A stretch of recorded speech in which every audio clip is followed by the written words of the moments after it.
வணக்கம். ஆப்கி அதாலத்துக்கு உங்களை வரவேற்கிறேன். இன்னைக்கு நான் பிரசன்ட் பண்ண போற பர்சனாலிட்டி மக்கள் அவரை அதிகமா நேசிச்சு அவருக்கு ஆதரவு கொடுத்திருக்காங்க. மிகப்பெரிய பிலிம் ஸ்டார் ஆக்குனாங்க. Director, producer.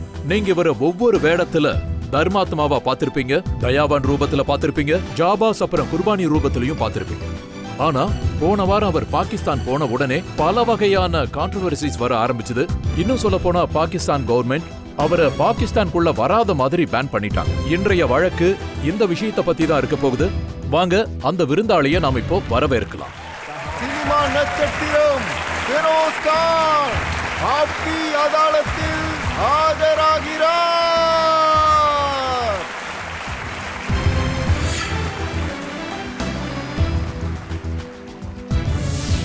ஆப்கி அதாலத்துல இன்றைய வழக்க தொடங்குறதுக்கு முன்னாடி, கேள்விகள் குற்றச்சாட்டுகள் தொடங்குறதுக்கு முன்னாடி இன்றைய ஜட்ஜ் டாக்டர் ஃபாரூக் அப்துல்லா அனுமதி கொடுத்தா இன்றைய வழக்க தொடங்கலாம்.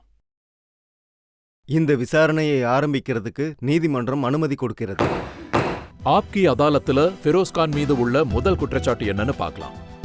ஆப்கி அதாலத்தில் பிலிம் ஸ்டார் ஃபெரோஸ்கான் மீது உள்ள குற்றச்சாட்டு, அவர் பாகிஸ்தானுக்கு போன சமயத்தில் அவரே ஒரு அவமானமாக மாறிவிட்டார். ஃபெரோஸ்கான் சார், உங்களோட சகோதரர் அக்பரோட தாஜ்மஹால் படத்தை காட்டுவோன்னு பாகிஸ்தான்ல வாக்குறுதி கொடுத்தாங்க. அதன் காரணமா தான் நீங்க அங்க போனீங்க.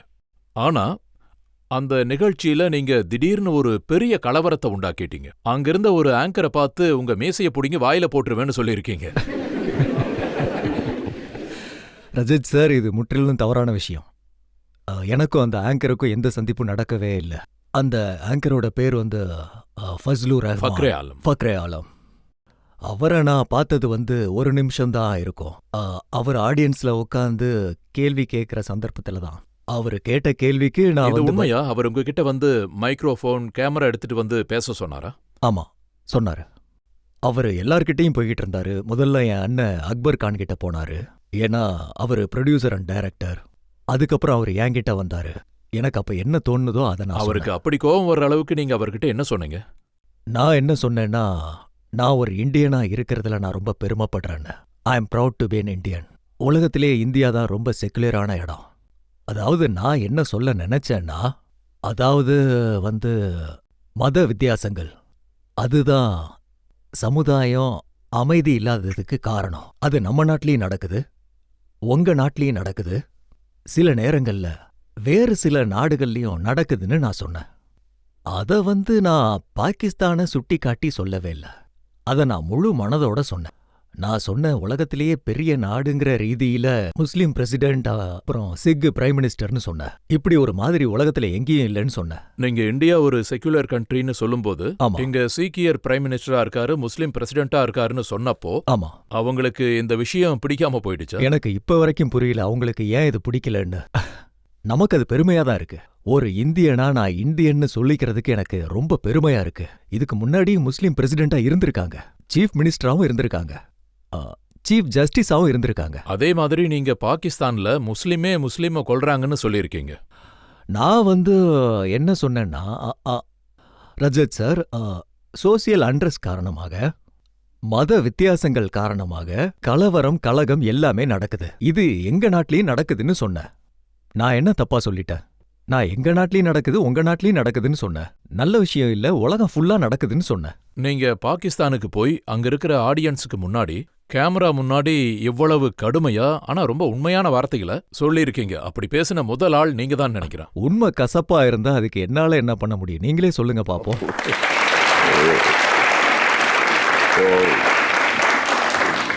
நான் கேள்விப்பட்டேன், அந்த உண்மை அவ்வளவு கசப்பா இருந்ததுனாலதான் உங்க முன்னாடி இருந்த கேமரா, மைக்ரோஃபோன் ரெண்டையும் எடுத்துட்டு போயிட்டாங்க. ஆமா, ஃபக்குல் ஆலம் நான் பேசி முடிக்கிறதுக்கு முன்னாடியே கொஞ்சம் நகர ஆரம்பிச்சாரு. நான் சொன்னேன், நில்லுங்க, நான் என்னோட ஸ்பீச்சை இன்னும் முடிக்கவே இல்லைன்னு சொன்னேன். நான் இன்னும் 2-3 விஷயங்கள் சொல்லணும்னு நினைச்சேன், அதை சொல்லிட்டேன். அதுக்கப்புறம் அவர் கபீர் பேடிகிட்ட போனாரு, சஞ்சய் கான், சத்ருகன் சின்ஹா, அங்க உள்ள எல்லா சினிமா பர்சனாலிட்டி கூட, ஃபர்தீன் கான், அப்புறம் மனிஷா கொய்ராலாட்ட கூட போனாரு. மனிஷா கிட்ட போய் நீங்க ஏன் இவ்வளோ நர்வஸா இருக்கீங்கன்னு கேட்டாரு. மனிஷா ஏன் நடுங்குறீங்கன்னு கேட்டாரு. பாவம், மனிஷா ரொம்ப அமைதியான பொண்ணு, ரொம்ப நல்ல பொண்ணு, சினிமால ஒரு முக்கியமான ஸ்டார் வேற. ரஜத் சார், நாங்க எல்லாரும் அங்க கெஸ்டா போயிருக்கோம். நீங்க நடுங்குறீங்கன்னு ஒரு ஆங்கருக்கு சொல்ல உரிமை இல்ல. சோ நீங்க படத்துலலாம் இப்படி இல்லையேன்னு சொல்றாரு. எனக்கு அந்த விஷயம் கொஞ்சம் பிடிக்கலன்னு நினைச்சேன். நான் அந்த ஆள்கிட்ட நேரடியா போய் ஏன் இப்படி இன்சல்ட் பண்ற மாதிரி பேசுறேன்னு கேட்கணும்னு தோணுச்சு. அவங்க ரொம்ப நல்ல ஆக்ட்ரஸ், டாப் ஸ்டார் வேற. அவங்க ஒரு நல்ல குடும்பத்துல இருந்து வந்தவங்க. இததான் நான் அவர்கிட்ட கேட்கணும்னு நினைச்சேன். அதனால என் டேபிளை விட்டு எழுந்து இன்னொரு பர்சன் கிட்ட பேசினேன். அவங்க என் பாகிஸ்தானி ஃப்ரெண்டு. அவங்க அங்க பெர்மனன்ட் சிட்டிசனா இருக்காங்க.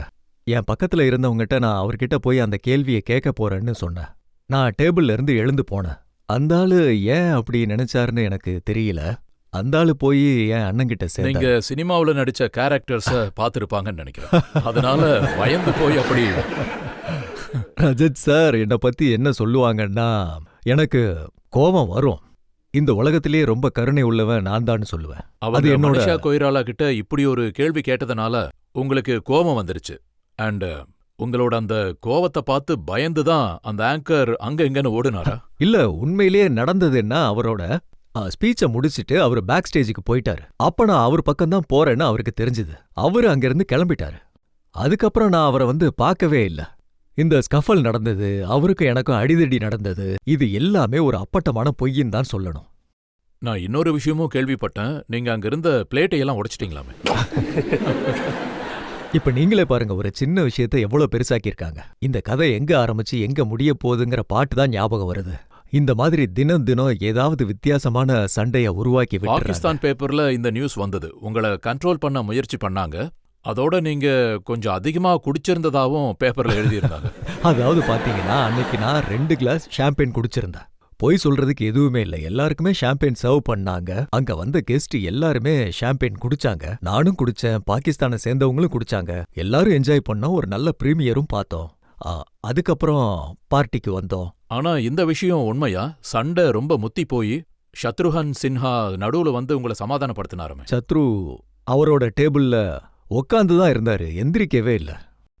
நீங்க வேணா சத்ரு கிட்ட தாராளமா கேட்கலாம். அதோட சத்ரு எனக்கு ஒரு நல்ல நண்பர் வேற.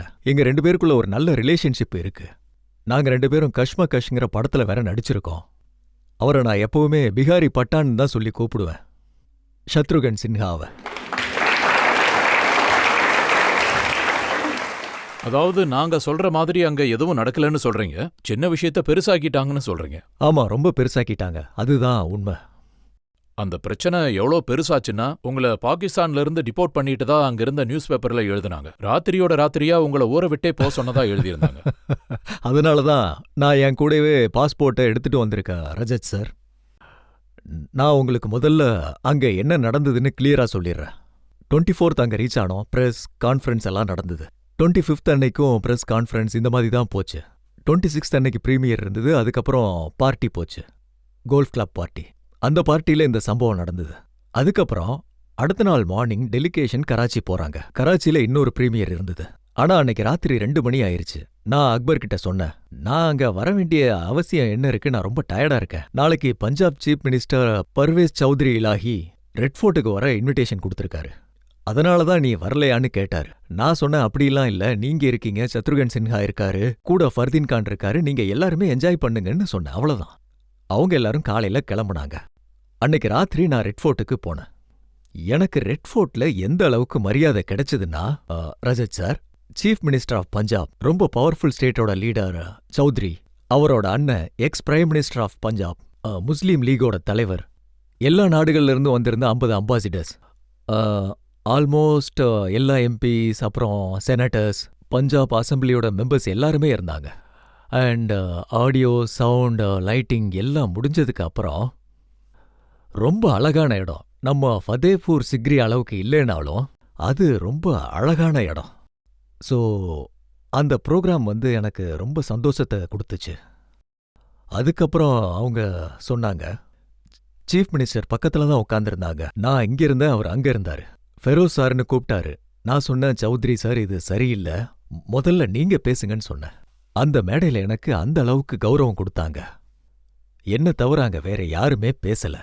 அந்த பிளாட்ஃபார்ம்ல அந்த அளவுக்கு எனக்கு கைத்தட்டலும் கிடைச்சது. அதாவது நான் அங்க உருவாக்க நினைச்ச உணர்வு வாஜ்பாய் சார் கிரிக்கெட் இல்லாம ஆரம்பிச்சது. அதுக்கு பிரசிடென்ட் முஷரஃப் ரெஸ்பாண்டும் பண்ணாரு. நான் எப்பயுமே பிரசிடெண்ட்ட மதிச்சிருக்கேன். அவர் வெறும் மிலிட்டரி மேன் மட்டும் இல்ல, அவர் ஒரு ஸ்டேட்ஸ்மேன். பிரசிடென்ட் முஷரஃப் வந்து ஒரு ஸ்டேட்ஸ்மேன். அண்ட் அவருக்கு நல்லாவே தெரியும் பாகிஸ்தான்ல சில ஹார்ட்லைன் எலிமெண்ட்ஸ் இருக்குன்னு தெரியும்.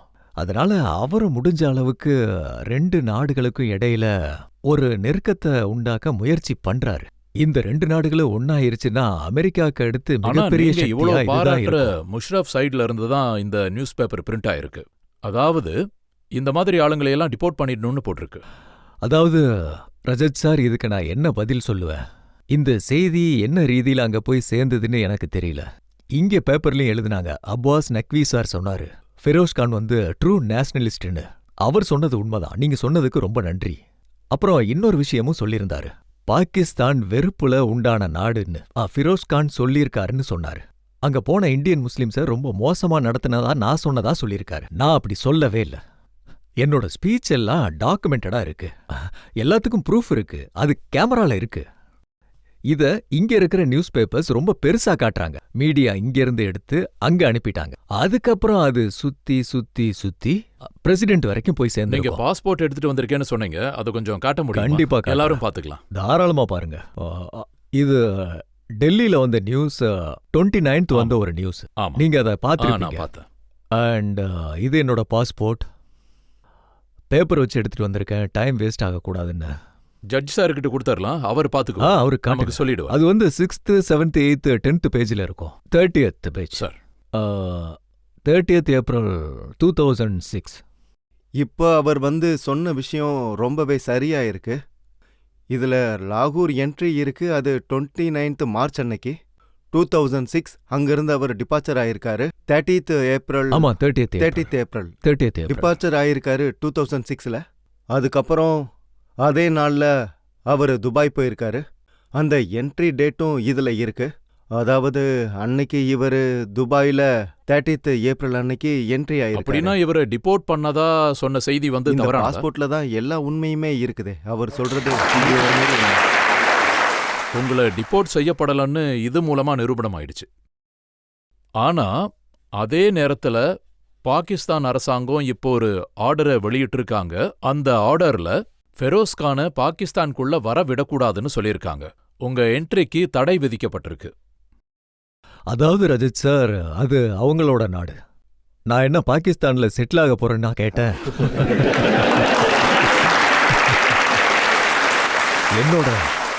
என்னோட ஆசைகள் என்னன்னு கேட்டீங்கன்னா, 2 நாடுகளும் கல்ச்சரல் ஆஸ்பெக்ட்ல இன்னும் நெருக்கமா வரணும். ஏன்னா கல்ச்சரல் அம்பாசிடருங்கிறது நாட்டுக்கு ரொம்ப முக்கியம். இப்போ கவர்மெண்ட் புரிஞ்சுக்கிட்ட மாதிரி தான் இருக்கு. அந்த பாசத்தோட தான் நான் அங்க போனேன். எனக்கு அந்த மரியாதையும் கிடைச்சது. இந்த சம்பவம் இருக்கு இல்லையா, அதை நான் சொல்றேன். சீஃப் அசெம்பிளியில பேசுற அளவுக்கு எனக்கு வாய்ப்பு கொடுத்தாங்க. எனக்கு அந்த அளவுக்கு அங்க மதிப்பு கொடுத்தாங்க. இந்த சம்பவத்தை வச்சு சொல்லும்போது எனக்கு மனசு வலிக்குது. ஆனா இப்ப என்ன சொல்ல முடியும்? இப்போ பிரசிடென்டா முஷரஃப் சார் இருக்காரு. அவரை பத்தி நான் சொன்னதெல்லாம் இங்க ஹெட்லைன்ஸ்ல இருக்கு. நான் எல்லா பேப்பர்ஸையும் கொண்டு வந்திருக்கேன். நீங்க அவரை பத்தி எவ்வளவு புகழ்ந்து பேசியிருக்கீங்க. நீங்க சொன்ன அந்த பேப்பர்ஸ நானும் ஆமா ஆமா, பார்த்தேன். அது கையோட வந்து கொண்டு வந்திருக்கேன் நான். நீங்க பாகிஸ்தானை பாராட்டுனீங்க, முஷரப் சாரை பாராட்டுனீங்க. நீங்க யார் மனசையும் கஷ்டப்படுத்துற மாதிரி எந்த வார்த்தையும் சொல்லல. கண்டிப்பா. ஆனா அவங்களோட டிவி சேனல்ஸ்ல உங்களை பத்தி கேலி பண்ணி போட்டிருக்காங்க. அதாவது பாத்தீங்கன்னா, எனக்கு தெரியாம மதிப்பு கொடுத்துட்டதா அவங்க நினைக்கிறாங்க. அதுக்கு நான் நான் நன்றியை வேணும்னா சொல்லிக்கிறேன். நான் வேணா உங்களுக்கு அந்த கிளிப்பை போட்டு காட்டுறேன். அவங்க எப்படி கண்டிப்பா கிண்டல் பண்ணிருக்காங்கன்னு காட்டுங்க. பாருங்க. அத நானும் பாத்திருக்கேன். நான் பாத்திருக்கேன். எனக்கு ரொம்ப வருத்தமா தான் இருந்தது. कहते हैं कि शराब पी के आदमी सच बोलता है. मैंने शराब नहीं पी, इसलिए मैं सच बोल रहा हूं. समझ गए ना? देखिए, मैं असल में गुस्से में हूं. उस पॉप स्टार ने मेरी इंसल्ट की है. हिंदुस्तान से हम यहाँ आए थे. आप हमारे मेहमान हैं, हम आपके मेहमान हैं. क्या फर्क पड़ता है? सब चलता है. असल में मुगलों का ये वार, ये हमला कुछ नाकाम हो गया, क्योंकि ये ताजमहल शाहजहां ने नहीं, अकबर ने बनवा दिया. अकबर बादशाह नहीं, अकबर खान. इसमें मलका नूरजहां की पोती सोनिया जहां मुमताज महल बनी है. मैं खुद कंफ्यूज्ड हूं. क्या कह रहा था कुछ पता नहीं. मैं तो चाहता हूं प्यार दो, प्यार लो, प्यार दो, प्यार लो. 2 விஷயம் சொல்லியிருக்காங்க. முதலாவது என்ன சொல்லியிருக்காங்கன்னா, நான் குடிக்கல, நீங்க ஆமா. குடிச்சிருக்கீங்கன்னு அவங்க இண்டிகேட் பண்ண ட்ரை பண்றாங்க. ஆமா. இன்னொரு விஷயம் என்ன சொல்ல நினைக்கிறாங்கன்னா, நான் கன்ஃபியூஸ் ஆகல, நீங்க கன்ஃபியூஸ் ஆயிட்டீங்கன்னு அவங்க சொல்ல நினைக்கிறாங்க. அதாவது நான் குடிப்பேன், ஷாம்பெயின் அப்பப்போ குடிப்பேன், அப்பப்போ ஒயின் கூட குடிப்பேன். நான் அந்த ப்ரோக்ராம் அன்னைக்கு பாத்தீங்கன்னா 2 கிளாஸ் ஷாம்பெயின் குடிச்சிருந்தேன். அதுக்கு இதுக்கு எந்த சம்பந்தமும் இல்ல. இந்த இன்சிடென்ட்டுக்கும் அதுக்கும். உண்மையை சொல்லணும்னா அந்த சம்பவத்தை அந்த ஆள் வந்து ரொம்ப பெருசாக்கி விட்டுட்டான். அவங்க அதாவது இப்படி பாத்தீங்கன்னா எல்லாம் போர்ட்ரே பண்ணிருக்காங்கன்னா, அதாவது நீங்க நல்லா குடிச்சிட்டு அந்த ஆளுக்கு பின்னாடி நீங்க ஓடிட்டு இருக்கீங்க, அவன் பயந்துட்டான், நீங்க 2-3 அரை அரைஞ்ச மாதிரி அவங்க சொல்லியிருக்காங்க. அப்படி நடந்திருந்தா என்ன அரெஸ்ட் பண்ணியிருப்பாங்க. நான் அவங்களோட நாட்டில் தானே இருந்தேன் அப்போ. ஒருவேளை அவனை 2-3 வாட்டி நான் அரைஞ்சிருந்தேன்னா நான் அவங்க நாட்டுக்குள்ள தான் இருந்தேன், என்ன அரெஸ்ட் பண்ணியிருப்பாங்க. அப்புறம் இன்னொன்னு சொல்றாங்க, நான் வந்து குடிச்ச நிலைமையில இருந்தேன், அவரை நான் 2-3 தடவை கன்னத்துல அரைஞ்சேன்னு சொல்றாங்க. நீங்களே சொல்லுங்க, இந்த மாதிரி நடந்ததுன்னா இதை ஒரு ரீசனா எடுத்துக்க முடியுமா ரஜித் சார்? இந்த விஷயம் உண்மையா? அந்த நேரத்துல அந்த சம்பவம் நடந்தப்போ சொல்லுங்க. அங்க இருந்தவங்க நிறைய பேர் இருந்திருப்பாங்க. அதுல அக்பர் கான் இருந்தாரு, ஆமா. சஞ்சய் இருந்தாரு, அப்புறம் ஆமா. சத்ருகன் சின்ஹா இருந்தாரு, மகேஷ் ஃபர்தீன் பட், கான். ஃபர்தீன் கான் இருந்தாரு. ஆமா. இவங்க எல்லாரும் நீங்க இப்படி பண்ணிருக்க கூடாதுன்னு உங்க மேல கோவப்பட்டாங்களா? அவங்க கோவமா இல்ல, என் மேல கன்சர்ன்டா இருந்தாங்க. நான் எதுவுமே பண்ணல. அதாவது கெட்டதா இருக்கிறத விட கெட்ட பேர் வாங்குறது ரொம்ப மோசம். கெட்ட பேர் வாங்குறது மோசம்னு சொல்லுவாங்க. அவங்க வந்து பயந்துட்டாங்க. இவங்க என் பக்கத்துல உட்காந்துருந்தாங்க. என் ஃப்ரெண்ட்ஸ் எல்லாம் ரொம்ப அமைதியானவங்க. அவங்க என்ன நினைச்சிட்டாங்கன்னா நான் போய் அவங்க கிட்ட ஏதாவது கோவமா திட்டிருவேன், அடிச்சிருவேன்னு நினைச்சாங்க. அதனால அவங்க அக்பர் கான் கிட்ட ஓடினாங்க. கான் சார் ரொம்ப கோவமா இருக்காருன்னு சொன்னாங்க. என் ரெப்புடேஷன் என்னை விட முன்னாடி போகுது. அதனால தான் சொன்னேன், என்னை பத்தி தெரியாத மக்கள் இவன் ரொம்ப பயங்கரமான ஆள்னு சொல்லுவாங்க, என்கிட்ட பேச பயப்படுவாங்க. ஆனா என்கிட்ட நெருக்கமா இருக்கிறவங்க அவங்களுக்கு தெரியும் இந்த உலகத்திலேயே நான் ரொம்ப கருணை உள்ள ஆளு. ஆனா நான் லூசுத்தனமா நடந்துக்க மாட்டேன். என் கூட இருக்கிறவங்க கூட நான் எப்பயுமே கருணையா இருப்பேன். இந்த உலகத்திலேயே இதுதான் பெரிய விஷயம் நான் நீங்க நினைப்பேன். சொன்னதுல தப்பே இல்ல, உங்க ரெப்புடேஷன் அப்படி இருக்கு. ஃபெரோஸ் கானுக்கு ரொம்ப கோவம் வரும், அதுவும் ரொம்ப சீக்கிரமா வரும். ஆமா. இத பத்தி என்கிட்ட ஒரு பெரிய லிஸ்டே இருக்கு. இப்ப நாம ஒரு சின்ன பிரேக் எடுத்துக்கலாம். பிரேக் முடிஞ்சு வந்ததுக்கு அப்புறம் ஃபெரோஸ் கான் கிட்ட நம்ம கேள்வி கேட்கலாம். அவருக்கு ஏன் கோவம் வருது, அவ்வளவு கோவம் ஏன் வருது, அவ்வளவு சீக்கிரம் ஏன் வருதுன்னு கேட்டு தெரிஞ்சுக்கலாம்.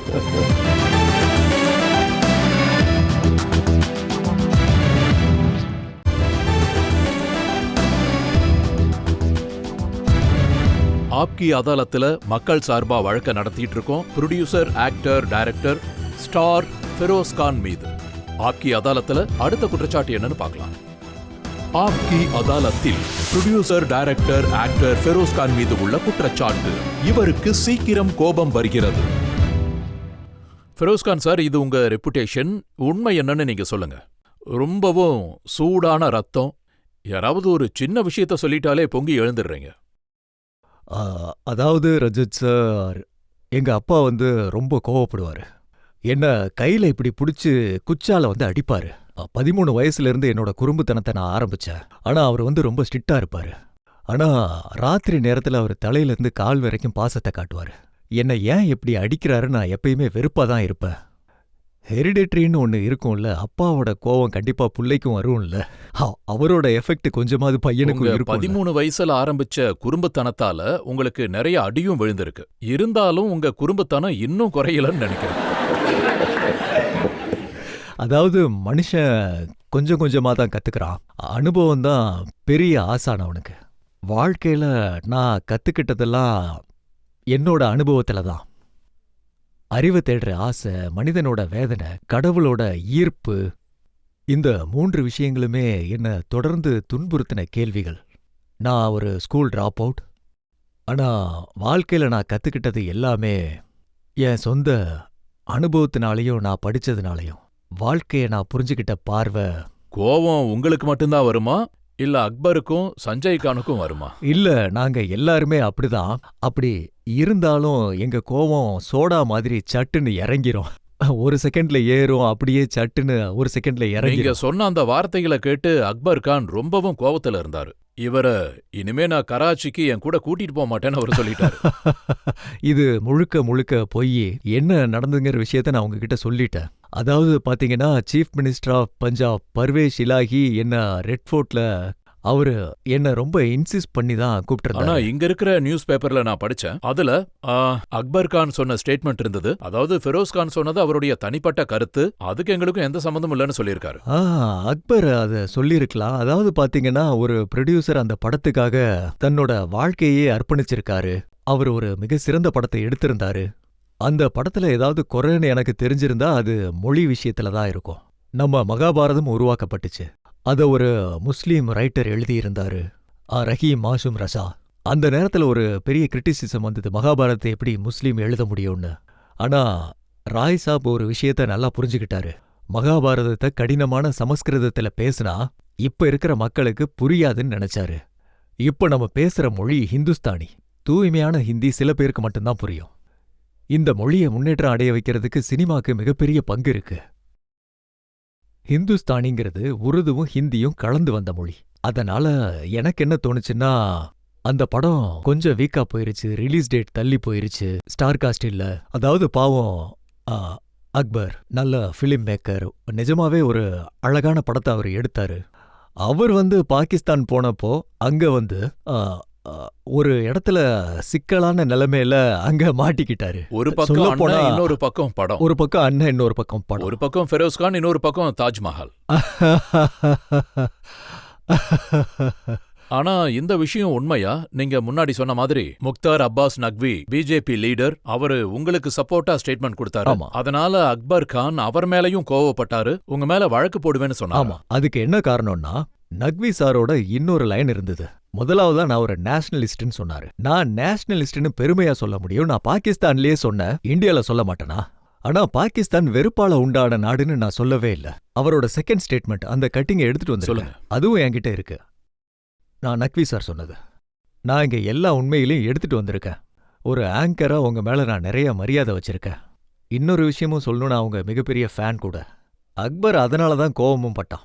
இது என்ன ஸ்டேட்மெண்ட்னு. சரி, நீங்க என்ன பாராட்டினீங்க, அதுக்கு நான் நன்றியும் சொல்லிக்கிறேன். நக்வி சார் என்ன பாராட்டினாரு, நான் ஒரு நேஷனலிஸ்ட்னு, அது உண்மை. அதுக்காக இன்னொரு நாட்டை நான் குறை சொல்லி நான் நேஷனலிஸ்ட் ஆக மாட்டேன். என் நாட்டை பத்தி நான் பெருமைப்படுறேன். அதே மாதிரி இன்னொரு நாட்டுல நல்லது செஞ்சா அதை நான் பாராட்டணும். ஒருவேளை தவறு நடந்தா அதை எடுத்து சொல்லி நாம புரிய வைக்கணும். நான் ஒரு சுதந்திரமான மனுஷன், எனக்கு பேசுறதுக்கு உரிமை இருக்கு. பாகிஸ்தான் மக்களை நான் அவ்வளவு மதிக்கிறேன். அவங்க எனக்கு அவ்வளவு பாசம் கொடுத்திருக்காங்க. அவங்க என் மேல அந்த அளவுக்கு பாசம் காட்டுறாங்க. அதை நினைச்சாலே எனக்கு அவ்வளவு கண்ணீர் வரும். இது பாருங்க, இது நக்வி சாரோட நியூஸ். பிஜேபி சண்டே நியூஸ்ல ஆக்டர் ஃபெரோஸ் கான் உண்மையான தேசப்பற்று உள்ளவர். அவரு பாகிஸ்தான குறை சொன்னதாலும் அங்க உள்ள முஸ்லிம்களோட நிலையை பத்தி பேசினாருன்னு எழுதியிருக்காரு. இதெல்லாம் நான் சொல்லவே இல்ல. அப்படின்னா நீங்க சொன்ன விஷயத்த கொஞ்சம் மாற்றம் பண்ணி மசாலாலாம் தூவி வெளியிட்டு இருக்காங்க. ஆமா, உண்மைதான். எந்த அளவுக்கு மசாலா தூவி இருக்காங்கன்னா, இங்க உள்ளவங்களோட வாயெல்லாம் எரிஞ்சிருச்சு. பிஜேபி வாய் எரிஞ்ச மாதிரி பாகிஸ்தான்காரங்களுக்கு காரம் ஏறி. ஆமா, காரம் ஏறிடுச்சு. இந்த மாதிரி ரிப்போர்ட்லாம் மீடியா இங்க இருந்து அங்க போட்டு, அங்க இருந்து இங்க போட்டு, இந்த மாதிரி மாத்திக்கிட்டே இருக்காங்க. ஒரு கட்டத்துல அது பிரசிடென்ட் முஷரஃப் வரைக்கும் போய் சேர்ந்திருக்கும். இப்போ நீங்க பிரசிடென்ட் முஷரஃப்க்கு ஏதாவது சொல்லணும்னு நினைச்சீங்கன்னா என்ன சொல்லுவீங்க? அவர் தானே உங்களை தடை பண்ண சொல்லியிருக்காரு. என்ன கேட்டா அது அவரோட உரிமை. அது சரின்னு நான் கண்டிப்பா சொல்லவே மாட்டேன். ஏன்னா நான் பிரசிடென்ட் முஷரஃபோட மிகப்பெரிய ஃபேன். அவர் ஒரு மிலிட்டரி லீடர் மட்டும் இல்ல, அரசியல் பார்வை உள்ள தலைவர். பாகிஸ்தானுக்கு ஒரு விஷன் வச்சிருக்காரு. நீங்க அவருக்கு நினைவுபடுத்தலையா? நீங்க தான் முதல் ப்ரொடியூசர் அண்ட் டைரக்டர். அதாவது ஒரு பாகிஸ்தான் பெண்ணுக்கு ஹிந்தி படத்துல பாடுறதுக்கு வாய்ப்பு கொடுத்தீங்க. எனக்கு வாய்ப்பு கிடைச்சா, இன்ஷா அல்லாஹ் வாய்ப்பு கிடைச்சா கண்டிப்பா நான் அதை பத்தி ஞாபகப்படுத்துவேன் ரஜத் சார். அதுல எந்த சந்தேகமும் இல்ல. கண்டிப்பா நான் அவரை எங்கேயாவது சந்திப்பேன். அவர்கிட்ட ரொம்ப தவறுதலா இந்த விஷயத்த கொண்டு போய் சேர்த்திருக்காங்க. எங்க ரெக்கார்ட்ஸ்ல இருக்கு, 1980ல நீங்க நாசியா ஹசனை இன்வைட் பண்ணிருக்கீங்க. ஆமா, முதல் முறையா என்னோட படத்துல டபுள் ட்ராக் யூஸ் பண்ண வாய்ஸ்ல. நேசியாவோட சிங்கிங்ல நேசல் குவாலிட்டி இருந்தது. முதல் முறையா டபுள் ட்ராக், 24 ட்ராக்ல டபுள் ட்ராக் யூஸ் பண்ண. நேசியா சென்சேஷனல் ஆயிட்டாங்க அதுக்கப்புறம். இப்போ இந்த கான்ட்ரோவர்ஷியல பத்தி மக்கள் என்ன நினைக்கிறாங்க, என்ன சொல்றாங்கன்னு பார்க்கலாம். நீங்க லாஸ்ட் ரோல நீங்க பண்ணது சரிதான். நீங்க எல்லா உண்மையும் சொல்லிட்டீங்க. உங்க சாலிடாரிட்டிய ப்ரூவ் பண்ணி காட்டுறதுக்காக தான் நாங்க எல்லாருமே இங்க காத்துட்டு இருந்தோம். யாருமே சொல்லாத உண்மைய நீங்க அவங்களுக்கு நேரடியா சொல்லியிருக்கீங்க. அதனால இன்னொரு முக்கியமான விஷயம், பிலிம் இண்டஸ்ட்ரியில பாகிஸ்தான் ஆர்டிஸ்ட கூட்டிட்டு வந்து ஸ்டார் ஆக்குன அந்த சினிமா இண்டஸ்ட்ரிய நீங்க ரெப்ரசென்ட் பண்றீங்க. பார்டரை கடந்து வந்து எங்க படங்கள்ல வேலை செஞ்சிருக்காங்க, கசல் பாடுறாங்க. இப்ப அவங்களோட வாய்ப்பு இது. அவங்க அங்க போய் ஓப்பனா சப்போர்ட் பண்ணணும். இவர் பண்ணதுல எந்த தப்பும் இல்ல, இவர் உண்மையை தான் சொல்லியிருக்காரு. இவருக்கு நடந்த விஷயம் தப்புன்னு அவங்க தான் சொல்லணும். தேங்க்யூ. தேங்க்யூ. இந்த போராட்டத்துல நீங்க ஜெயிச்சிட்டீங்க. மக்கள் உங்க பக்கம் தான் இருக்காங்க. நான் ஃபிரோஸ்கான் சாருக்காக இந்த விஷயத்துக்காக வாழ்த்துக்கள் சொல்றேன். அவரு இன்னொரு நாட்டுக்கு போய் வேற கண்ட்ரியா இருந்தாலும், அதாவது பாகிஸ்தானா இருந்தாலும், நம்ம இந்தியர்களோட மரியாதையை தலைநிமிர வச்சிருக்காரு. முஸ்லிம்களோட மரியாதையும் உயரதான் வச்சிருக்காரு. அதோட சார், ஒரு கண்ட்ரி உங்களை பேன் பண்ணிடுச்சுன்னு நீங்க எப்பவுமே கவலைப்படாதீங்க. நம்ம நாட்டு மக்கள் எல்லாரும் உங்க கூடவே இருக்காங்க. எல்லா முஸ்லிம்களும் உங்க கூடவே இருக்காங்க. நீங்க இதே மாதிரி எங்க மரியாதையை உயர்த்திக்கிட்டே இருக்கணும். எங்க எல்லாருக்கும் அந்த முழு நம்பிக்கையும் இருக்கு. நான் இந்த சந்தர்ப்பத்துல ஒரு கவிதை சொல்ல விரும்புறேன். कठिन मरहलों से गुजरना पड़ेगा, अगर जीना है 100 बार मरना पड़ेगा. கான் சார், உண்மையிலேயே பப்ளிக் உங்க பக்கம் இருக்காங்க. இந்த பிரச்சனையில மக்கள் உங்களுக்கு துணையா இருக்காங்க. உங்க மரியாதையை உயர்த்தி இருக்காங்க. ஆனா குற்றச்சாட்டோட லிஸ்ட் பெருசா இருக்கு. நாம இன்னொரு பிரேக் எடுத்துக்கலாம். பிரேக் முடிஞ்சு வந்ததுக்கு அப்புறம் ஃபெரோஸ்கான் சார் கிட்ட அவருடைய படங்களை பத்தியும் அவர் ஸ்டைல பத்தியும் கேட்டு தெரிஞ்சுக்கலாம்.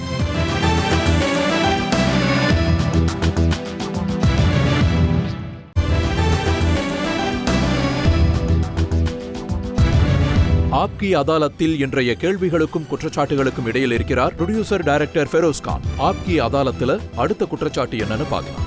ஆப்கி அதாலத்தில் பிலிம் ஸ்டார் ஃபெரோஸ்கான் மீது உள்ள குற்றச்சாட்டு, தான் மட்டும்தான் முக்கியம் என்று நினைப்பவர்.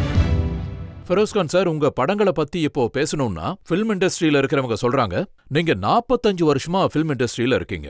ஆனா உங்களை தவிர நீங்க வேற யாரையும் பெருசாவே நினைக்கல. எனக்கு காலிப் சாரோட ஒரு கவிதை ஞாபகம் வருது. ரஜத் சார் அவர் என்ன சொல்லுவார்னா, हमने माना कि कुछ नहीं गालिब, हमने माना कि कुछ नहीं गालिब, मुफ्त हाथ आए तो बुरा क्या है. அதே நேரத்துல உங்களோட கேள்விக்கு இன்னொரு காலிப் சாரோட கவிதையை சொல்றேன். हैं और भी दुनिया में सुखनवर बहुत अच्छे कहने वाले, हैं और भी दुनिया में सुखनवर बहुत अच्छे कहते हैं कि गालिब का है अंदाज़ बयां. और நான் உங்களுக்கு ஒரு இன்சிடென்ட் ஞாபகப்படுத்துறேன். ராஜ்குமார் இப்போ இந்த உலகத்துல இல்ல. அவரு ரொம்ப பெரிய ஆமா, ரொம்ப பெரிய actor. ஊஞ்சே லோக் படத்துல நீங்க அவர் கூட ஒர்க் பண்ணிருக்கீங்க. ஆமா ஆமா. நான் என்ன கேள்விப்பட்டேன்னா, ராஜ்குமார் சார் வந்து உங்ககிட்ட சொல்லியிருக்காரு, அதாவது டயலாக் எப்படி பேசணும்னு. நீங்க அவ்வளோ பெரிய ஸ்டார் கிட்டே உங்க வேலையை பாருங்கன்னு சொல்லியிருக்கீங்க. ஆமா, இது உண்மையான விஷயம். அவருக்கு கடவுள் சொர்க்கத்துல இடம் கொடுக்கணும்.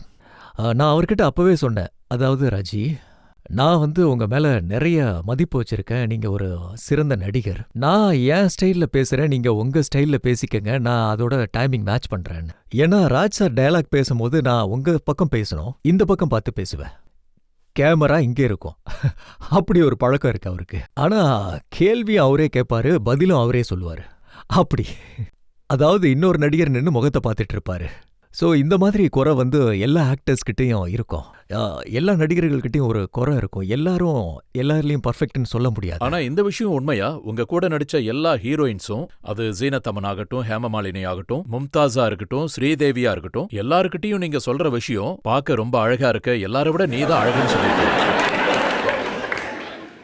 அதாவது பாத்தீங்கன்னா, பெண்ணுங்கிறவ நம்ம வாழ்க்கையில ஒரு முக்கியமான பகுதின்னு சொல்லணும். எனக்கு பெண்கள் மேல நிறைய மதிப்பு இருக்கு.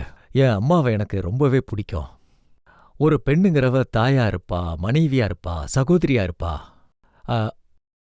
ஒரு பெண்ணோட அன்பு, பாசம் கடவுளுக்கு ஈடானதுன்னு நான் சொல்லுவேன். எங்க அம்மா கடைசி நாள் வரைக்கும் அவங்க கூட நான் இருந்திருக்கேன். இன்னொரு விஷயமும் சொல்றேன், என்னோட பேரு பல ஹீரோயின் கூட ரொமான்டிக்ல லிங்க் ஆகும்.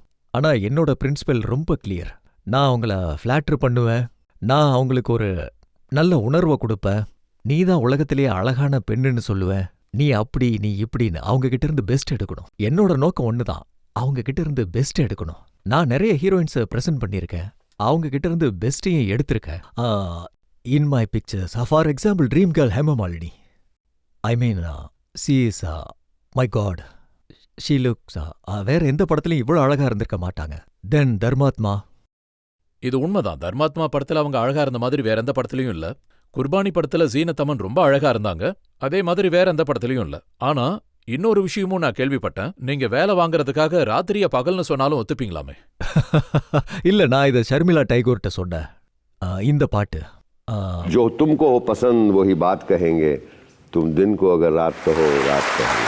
மும்தாஸ்காக உங்க படத்துல ஃபார்முலா 1 ரேசிங் ஷூட் பண்ண முடிவு பண்ணீங்க.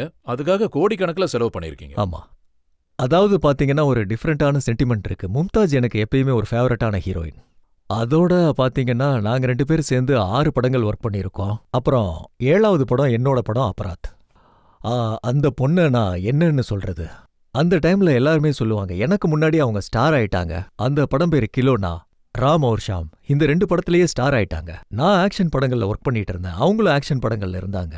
அந்த நேரத்துல ஆக்ஷன் படங்களை ஸ்டண்ட் பிக்சர்னு சொல்லுவாங்க, மற்ற படங்களை சோசியல் ஃபிலிம்னு சொல்லுவாங்க. அன்லைக் டுடே, இன்னைக்கு ஆக்ஷன்ஸ் இருக்கு, த்ரில்ஸ் இருக்கு, ஆனா அந்த சோசியல்ங்கிற வேர்டு போயிருச்சு. ஸோ அந்த பொண்ணு என்கிட்ட சொன்னாங்க, மோமோ உன் படத்துல சைன் பண்ணணும்னு. அந்த நேரத்துல ஷூட்டிங் பட்ஜெட் பாத்தீங்கன்னா $50,000, $50,000. அப்போ ஃபாரின் எக்ஸ்சேஞ்ச் ரொம்ப குறைவா இருந்ததுனால கவர்மெண்ட்டுக்கு சில சமயம் பணத்தை திருப்பி கொடுக்க வேண்டிய நிலை. Bank guarantee. ஆமா, ஃபாரின் எக்ஸ்சேஞ்சை திருப்பி அனுப்புறதுக்கான நிலை. ஷூஸ்ட்ரிங் பட்ஜெட்ல தான் நான் கிளம்புனேன். அதுக்கு அவங்க சொன்னாங்க, அதாவது ஃபெரோஸ், நீ ஒரு நாள் நிச்சயமா ஒரு நல்ல டைரக்டரா வருவேன்னு எனக்கு நம்பிக்கை இருக்குன்னு சொன்னாங்க. நான் ஒரு நல்ல டான்சர், அப்புறம் எதுக்கு கொரியோகிராஃபர், பணத்தை சேவ் பண்ணுன்னு சொன்னாங்க. ஸோ இந்த மாதிரி தான் அவங்களோட ப்ரொஃபஷ்னலிசம் இருந்தது. அதே மாதிரி நான் என் கனவுல கூட நினைச்சு பார்த்ததில்ல அவங்களோட மகள் என்னோட பையனை கல்யாணம் பண்ணிக்குவான்னு. இது ரொம்ப நாஸ்டாலஜிக்கான விஷயம் கூட. இன்னைக்கு உங்க ஃபேவரட் ஹீரோயினோட நீங்க 6 படங்கள் பண்ணிருக்கீங்க. அவங்க உங்களுக்கு சம்மந்தி ஆயிட்டாங்க. ஆமா, எனக்கு சம்மந்தி ஆயிட்டாங்க, உறவுக்காரங்கள் ஆயிட்டோம். இப்போ சம்மந்தியை வச்சு படம் எடுக்கிற ஐடியா இருக்கா? எனக்கு தெரிஞ்சு இப்ப மும்தாஜுக்கு படத்துல நடிக்கிற ஆசையெல்லாம் இல்ல. C is not. இப்போ நடுவுல ஒரு படத்துல நடிச்சாங்கன்னு நினைக்கிறேன். நல்லா செட்டில் ஆயிட்டாங்க, இனிமே நடிக்க மாட்டாங்க. ஃபர்தீன் கான் ரொம்ப நல்ல ஆக்டர், எல்லா படங்களையும் நல்ல ரோல்ஸ் பண்ணியிருக்காரு. ஆனா உங்க படங்கள்ல செக்ஸ் அண்ட் எக்ஸ்போசரை தவிர வேற எதுவுமே இல்லையே. அதாவது பாத்தீங்கன்னா நீங்க சொல்றது ஒரு விதத்துல சரின்னு தான் சொல்லணும். நான் மர்டர் படம்லாம் எடுக்கல, ஆனா அந்த படத்துல இருந்த எக்ஸ்போஜர் அளவுக்கு நான் இதுவரைக்கும் எடுத்த எந்த படங்கள்லயுமே இல்ல. ஆனா அவருக்கு நீங்க நடிக்க வாய்ப்பே கொடுக்கல. நான் வாய்ப்பு கொடுக்கலையா? அதாவது நான் உங்க முன்னாடி தான் சொல்றேன், வாழ்க்கை ரொம்ப விசித்திரமானது. நான் இப்ப வரைக்கும் 8 படங்கள் எடுத்திருக்கேன். அதுல 4 சூப்பர் ஹிட் ஃபிலிம், 3 செமி ஹிட்ஸா இருந்திருக்கு, ஒரு படம் மட்டும் ஃப்ளாப். அது என்னோட முதல் படம். என் மகனை வச்சு எடுத்திருக்கேன், பிரேமகன். ஆனா என்னோட ஸ்டாண்ட் நிரூபிக்கப்பட்டுச்சு. பெஸ்ட் நியூ கம்மருக்காக ஃபிலிம்ஃபேர் அவார்டு கிடைச்சது. அதுக்கப்புறம் ஜானஷின் வந்தது. ஜானஷின் ஹிட் படம். அதனால வாய்ப்புங்கிறது பாத்தீங்கன்னா, வாய்ப்பு டெஃபினெட்லி அவன் ஒரு யோசிக்கிற ஆக்டர். என்னோட பெரிய கிரிட்டிக்கே நான் தான். என்னோட வேலையை நான் தான் விமர்சனம் பண்ணுவேன். அவன் ஒரு நல்ல ஆக்டர், நல்லா இம்ப்ரூவ் ஆகக்கூடிய ஆக்டர். அவனுக்கு ஒரு நல்ல பிரைட் ஃபியூச்சர் இருக்கு. சின்ன வயசுல உங்க அப்பா உங்களை அடிச்ச மாதிரி நீங்களும் ஃபர்தீனை அடிப்பீங்களா சார்? ஃபர்தீனும் நானும் வெரி க்ளோஸ் ஃப்ரெண்ட்ஸ். ஃப்ரெண்ட்ஸ் மாதிரி நாங்க எல்லாத்தையும் ஷேர் பண்ணிக்குவோம். நாங்க எதுவுமே மறைக்க மாட்டோம். நான் ஏதாவது பேசி ரொம்ப எலாபரேட் பண்ண விரும்பல.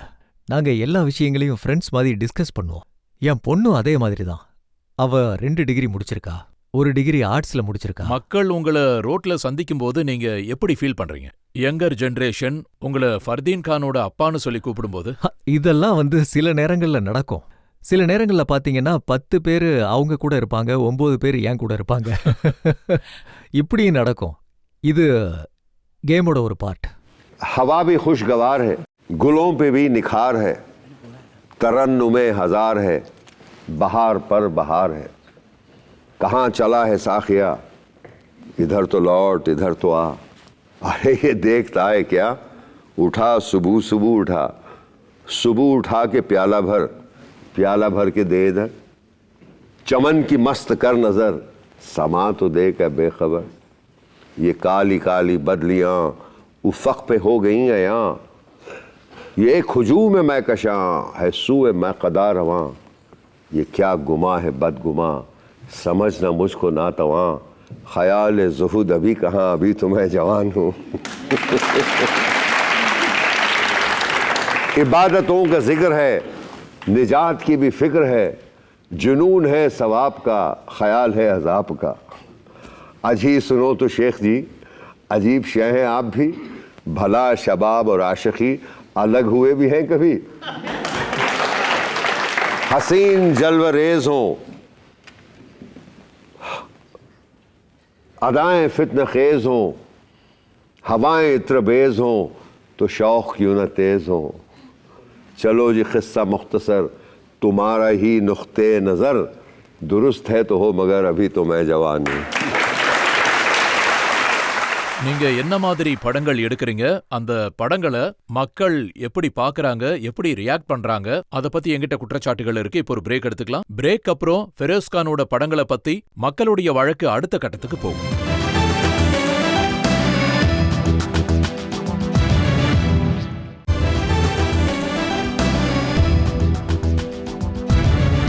ஆப்கி அதாலத்துல இன்னைக்கு நம்ம வழக்க நடத்திட்டு இருக்கோம் ஃபெரோஸ் கான் மீது. ஆப்கி அதாலத்துல அடுத்த குற்றச்சாட்டு என்னன்னு பார்க்கலாம். ஆப்கி அதாலத்தில் பிலிம் ஸ்டார் ஃபெரோஸ் கான் மீது உள்ள குற்றச்சாட்டு, இவர் தேவையை விட அதிகமான போல்டான படங்களை எடுக்கிறார். இத எப்படி சொல்றது? நீங்க தேவையை விட போல்டான படங்களை எடுக்கிறீங்களா, இல்ல ஹீரோயின்ஸை தேவையை விட அதிகமா எக்ஸ்போஸ் பண்ணுவீங்க? எனக்கு ஒரு கவிதை ஞாபகம் வருது ரஜித் சார். अच्छी सूरत भी क्या बुरी शय है, जिसने डाली बुरी नजर डाली। இது காலிப் சாரோட கவிதை. சொல்லுங்க. अच्छी सूरत भी क्या बुरी शय है, जिसने डाली बुरी नजर डाली. அதாவது நான் இது வரைக்கும் எந்த ஹீரோயினோட ட்ரெஸ்ஸையும் கலட்டல. நீங்க என்னோட எந்த படத்தை வேணாலும் எடுத்துக்கங்க. நான் எனக்கு வல்கரான படத்தை எடுக்க பிடிக்காது. அது ரொம்ப கீழ்த்தரமா தெரியும். ஆனா நான் சென்சுவலா இருந்திருக்கேன். என்னோட படங்கள் எப்பயுமே சென்சுவலா தான் இருந்திருக்கு. அதுக்கு ஒரு மாடர்ன் பார்வையை கொண்டு வந்தேன். இதுக்கு முன்னாடி வந்த படங்கள் மாதிரி இல்லாம என் படம் கொஞ்சம் போல்டா இருக்கும். அதாவது அவங்க போடுற ட்ரெஸ்ஸஸா இருக்கட்டும், அதாவது நினைச்சதெல்லாம் ஹீரோயின்ஸ் போடுறது, அதே மாதிரி ஹீரோஸ் போடுறது. நான் குர்பானி படத்தோட எக்ஸாம்பிள் சொல்றேன். ஷோலே மாதிரியான படங்கள் வயலன்ஸா இருந்தாலும் அதுக்கு யூ சர்டிபிகேட் கிடைச்சது. ஆனா குர்பானி படத்துக்கு ஏ சர்டிபிகேட் கிடைச்சது. ஏன்னா ஹீரோயினியோட ட்ரெஸ் குறைவா இருக்கிற காரணத்தினால. முதல்ல ஏ தான் கொடுத்தாங்க. அதுக்கப்புறம் நான் இங்க ஃபைட் பண்ணேன். நான் ஷோலேவை எக்ஸாம்பிளா காட்டினேன். அந்த படத்துக்காக நிறைய ஃபைட் பண்ணேன். அதுக்கப்புறம் தான் குர்பானி ரிலீஸ் ஆச்சு. அது ஏ கிடையாது. ஆனா ஜாபாஸ் தான் ஏ. முதல்ல உங்க படத்துக்கு ஏ சர்டிபிகேட் கொடுத்தாங்க. அந்த ஏவை நான் யூவா மாத்தினேன். சண்டை போட்டு டெல்லிக்கு வந்தேன். தயாவானுங்கிற ஒரு படத்தை பத்தி குறிப்பு வந்துச்சு. அந்த படத்துல மாதுரி தீக்ஷித்தும் வினோத் கண்ணா ஒரு நிமிஷம் கிஸ் பண்ற சீன் இருந்தது. ஆமா, அதாவது பாத்தீங்கன்னா அங்க ஒரு சென்சார் லேடி இருந்தாங்க. விஷயம் என்னன்னா அந்த சென்சார் லேடி தான் சீஃபா இருந்தாங்க. அவங்க தான் அங்க ஆஃபீஸர். அவங்க ஒரு லேடி. அவங்க கேக்குறாங்க, ஃபெரோஸ் சார் என்ன இது? நான் சொன்னேன், மேடம், அதாவது நீங்க காதலிச்சிருக்கீங்களா? எஸ், ஆமா, என்னோடது லவ் மேரேஜ்னாங்க. ஆமா, அவங்க ஒத்துக்கிட்டாங்க. அதுக்கு நான் சொன்னேன், நான் என்ன அப்படி தப்பு பண்ணேன்? அந்த சீன்ல ஒரு முதலிரவு நடக்குது. ஒரு கப்பல் இருக்காங்க. அந்த சீன்ல ஒரு பாட்டும் ஓடுது. இன்று திரும்ப உன் மீது காதல் வந்தது, அதிகமாக வந்துள்ளதுன்னு. அதுதான் நம்மளுடைய சினிமா ஹிஸ்டரியிலேயே லாங்கஸ்ட் கிஸ். 1.5 minute இருக்கும். நான் அவங்க கிட்ட சொல்லிட்டேன், நீங்க ஃபுல்லா எடுக்கிறதா இருந்தா எடுத்துருங்க, ஆனா ஒரு ஃப்ரேம் கட் பண்ணாதீங்கன்னு. நிறைய ஆர்கியூ பண்ண அவங்க ரொம்ப டிக்னிஃபைடா நடந்துக்கிட்டாங்க. எஸ், நீங்க சொல்றது கரெக்ட் தான். மெம்பர்ஸும் வந்தாங்க. அந்த சீன்ல எங்க வல்காரிட்டி இருக்குன்னு காட்டுங்க. ஒரு ஆண் முதல் இரவுல இருக்கான், மனைவியோட பெட்ல இருக்கான். இது அவங்களோட சீன். இதுல என்ன தப்பு இருக்கு? இதுல எனக்கு தப்பே தெரியல. 1.5 நிமிஷத்துக்கு கிஸ்ஸிங் சீன் வச்சுட்டு அதுல எந்த தப்பும் இல்லைங்கிறீங்களே. ஹிஸ்டரியிலேயே ரொம்ப லாங்கான கிஸ்ஸிங் சீன் இதுதான். இதை நீங்க தப்பு இல்லைன்னு சொல்றீங்க. ஐ மீன் ரஜித் சார், நான் என்ன சொல்லுவேன், ஆக்சுவலி பாத்தீங்கன்னா 24 மணி நேரம் கிஸ் பண்றாங்க. ஆனா அதுக்கப்புறம் மாதுரி தீக்ஷித் கிட்ட கேட்டப்போ எனக்கு என்ன நடந்துச்சுன்னு தெரியலன்னு அவங்க சொல்லிட்டாங்க. அதாவது எனக்கு மாதுரிஜி மேல நிறைய மரியாதை இருக்கு. அவங்க எங்க காலத்துல ரொம்ப ஒரு சிறந்த நடிகை. இத நான் கேட்டப்போ ரொம்ப ஆச்சரியமாவும் இருந்தது, ரொம்ப வருத்தமாவும் இருந்தது. ஏன்னா நான் ஒன்னும் கன்னை வச்சு நீங்க இதை பண்ணிதான் ஆகணும்னு சொல்லல. அதாவது ஷூட்டிங்ல அவங்க அம்மா எப்பயுமே கூட இருப்பாங்க. நான் மாதுரி கிட்ட சொன்னேன், மாதுரி, நீங்க உங்க அம்மா கிட்ட சொல்லுங்க, அந்த சீன்ல வெறும் 3% மட்டும்தான் இருந்தாங்க. நான் கேமரா ஆப்ரேட் பண்ணேன். என்னோட Kamal Bose, one of the most ரொம்ப சிறந்த லைட்டிங் மேன். அவர் விமல் ராய் காலத்தில் சேர்ந்த கேமராமேன். அந்த டைமில் அவருக்கு ஒரு 70 வயசு இருக்கும், இருந்தாலும் ஃபிட்டாக இருந்தார். அந்த டைமில் நாங்கள் அப்போ ஒரு 3 பேர் அங்கே இருந்தோம். ஒரு செட்டு போடப்பட்டிருந்தது ஸ்லம்மில், அதாவது தயவான் செட்டு இருந்தது. நான் கேமரா ஆப்ரேட் பண்ணிட்டு இருந்தேன். ஆப்ரேட்டர் ஆப்ரேட் பண்ண சொல்லலை. நான் சொன்னதை அவங்க அம்மாவை போக சொல்லிட்டாங்க. அவங்க அம்மா போனது ரொம்ப நல்லதா போச்சு. அவங்க ரொம்ப அன்கம்ஃபர்டபுளாக ஃபீல் பண்ணுவாங்க. ஆனால் மாதுரி அப்படி சொன்னது எனக்கு ரொம்ப ஷாக்காக இருந்தது. எனக்கு என்ன நடந்ததுன்னே தெரியலன்னு சொல்கிறாங்க. அவங்க என்ன போதையில இருந்தாங்க, எனக்கு அது தெரியல. எனக்கு ரொம்ப ஆச்சரியம்தான். ஆனா ரொம்ப ஆச்சரியம். எனக்கு அவங்க மேல ரொம்ப மரியாதை இருக்கு. நான் சொல்லி ஆகணும், நிறைய மரியாதை இருக்கு. ஆனா எப்பெல்லாம் நீங்க படம் எடுக்கிறீங்களோ, அது குர்பானியா இருக்கட்டும், தர்மாத்மாவா இருக்கட்டும், ஜாபாஸா இருக்கட்டும், ஒவ்வொரு முறையும் நீங்க சென்சார்ல சண்டை போட்டிருக்கீங்க. ஆமா, அந்த மாதிரி வாக்குவாதம் நடந்தது. குஃப்தாகிவிலே ஆர்குமெண்ட் நடந்தது. தர்மாத்மா டைம்ல வந்து அந்த படத்துக்கு ஏ சர்டிஃபிகேட் கொடுத்தாங்க. 48 கட்டிங் கொடுத்தாங்க. தர்மாத்மா ஷோலே 2 ஒன்னாதான் வந்தது. அதனால நான் டெல்லிக்கு வந்தேன். நான் இங்கே வந்து ரொம்ப நாள் இருந்தேன். அந்த டைம்ல குஜ்ரால் சார் வந்து இன்ஃபர்மேஷன் மினிஸ்டரா இருந்தாரு. 28 நாள் போராடினேன். அவங்க சொன்ன அந்த 48 கட்ஸை நான் அப்போஸ் பண்ணேன். என் படத்தோட ட்ரெய்லரும் அப்படியே பண்ணேன். ரஜத் சார், 48 கட்ஸ் கொடுக்கற அளவுக்கு நீங்க ஏன் அப்படி ஒரு படம் எடுக்கிறீங்க? அதாவது பாத்தீங்கன்னா அதுக்கப்புறம் நான் திரும்ப போகவே நீங்க மறுபடியும் குர்பானி எடுத்தா திரும்பவும் சென்சார் கூட சண்டை போடுவீங்களா? இல்ல, கண்டிப்பா சண்டை நடக்காது. அதாவது நான் என்ன நினைக்கிறேன்னா, சென்சார்ஸும் முன்ன மாதிரி இல்ல. இப்போ உலகம் ரொம்பவே மாறிடுச்சு வேற. உங்களுடைய மிகப்பெரிய ஹிட் படமான குர்பானி, அத ரீமேக் பண்றதுக்கு காரணம் உங்க மகன் ஃபர்தீனுக்கு ஹிட் கொடுக்கறதுக்காக தானே சொல்றாங்க.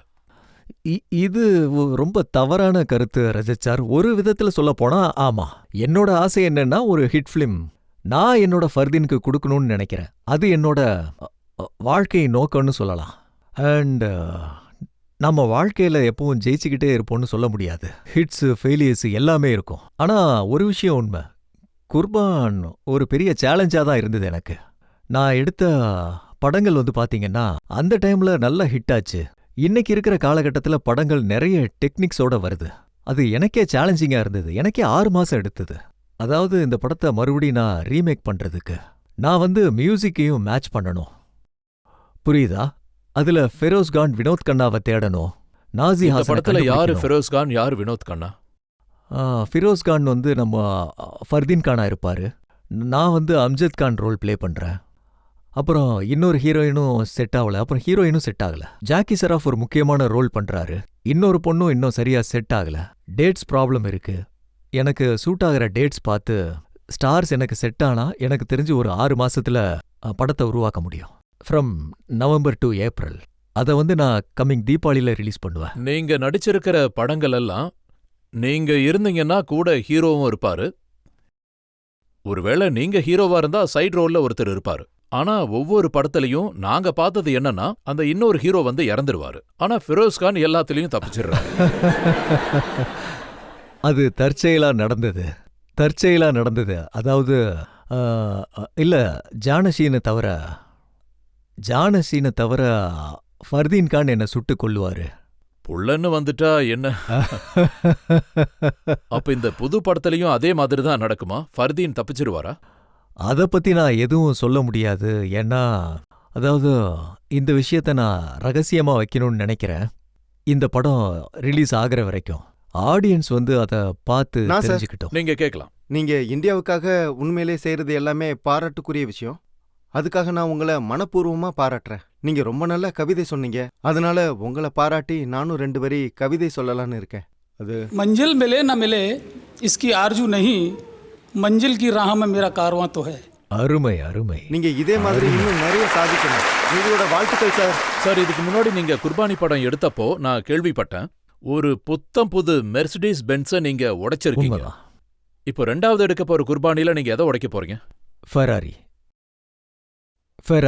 அதையும் தெரிக்க விட போறீங்க? ஆமா, கண்டிப்பா. 10 மடங்கு காஸ்ட்லியான கார். मंजिल मंजिल से पूछती है कि कहाँ है मंजिल। हर एक मंजिल पर पहुंचकर सोचता हूँ कि शायद यही है मंजिल। गर मंजिल पर पहुंचता हूँ, दूर से लगता है मंजिल का नज़ारा सुहाना, इसी कश्मकश में है सारा जमाना। நீங்க உங்க வாழ்க்கையோட அந்த ரகசியத்தை சொல்லுங்க. அத வச்சுதான் நீங்க இவ்ளோ அழகா ஸ்மார்ட்டா யங்கா இருக்கீங்க.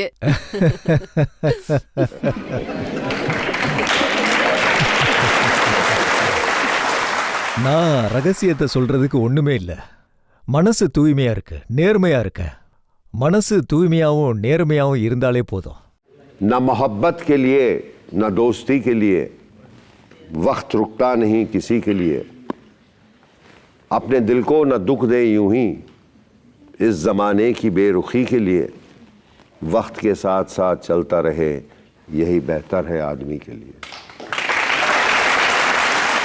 கான் சார், இதுக்கப்புறம் உங்களை கேட்கறதுக்கு எந்த கேள்வியும் இல்ல. இப்போ ஒரு பிரேக் எடுத்துக்கலாம். பிரேக் அப்புறம் இன்றைய நம்மளோட ஜட்ஜ் டாக்டர் ஃபாரூக் அப்துல்லாவோட தீர்ப்பு என்னங்கிறத கேட்டு தெரிஞ்சுக்கலாம்.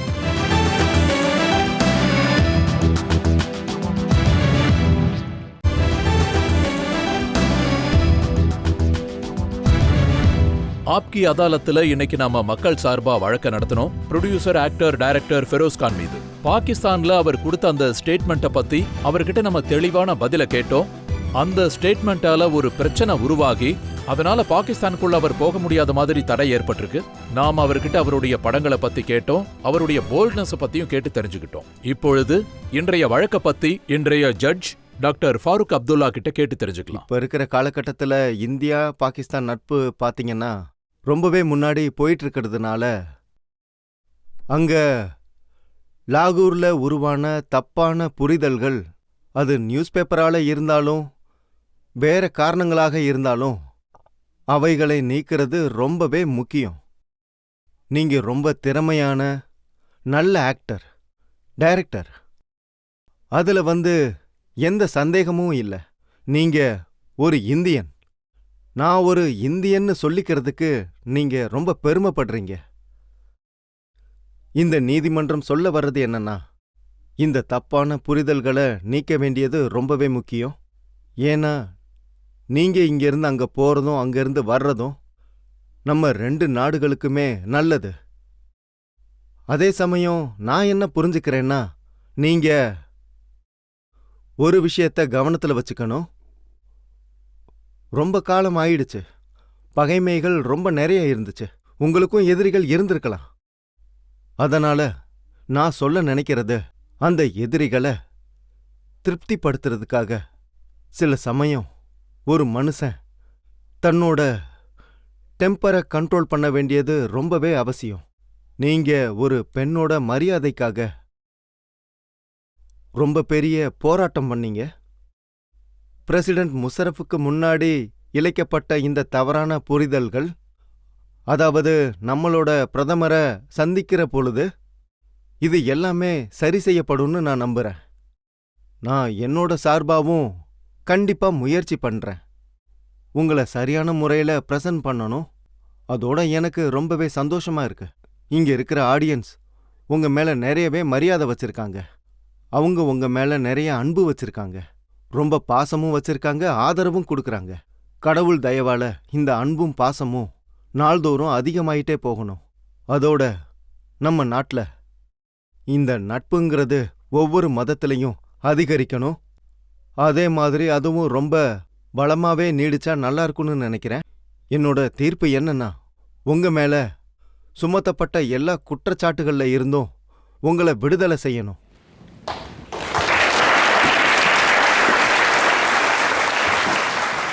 கடைசியா நான் சொல்ல விரும்புறது என்னன்னா, कुछ बात है कि हस्ती मिटती नहीं तुम्हारी, कुछ बात है कि हस्ती मिटती नहीं तुम्हारी, सदियों रहा है दुश्मन दौरे ज़मां तुम्हारा. இந்த உறுதி நம்பிக்கையோட டாக்டர் ஃபரூக் அப்துல்லா உதவியோட ஃபெரோஸ்கானை பத்தி உருவான தப்பான புரிதல்கள் எல்லாம் நீக்கப்படும் என்று நம்புகிறேன்.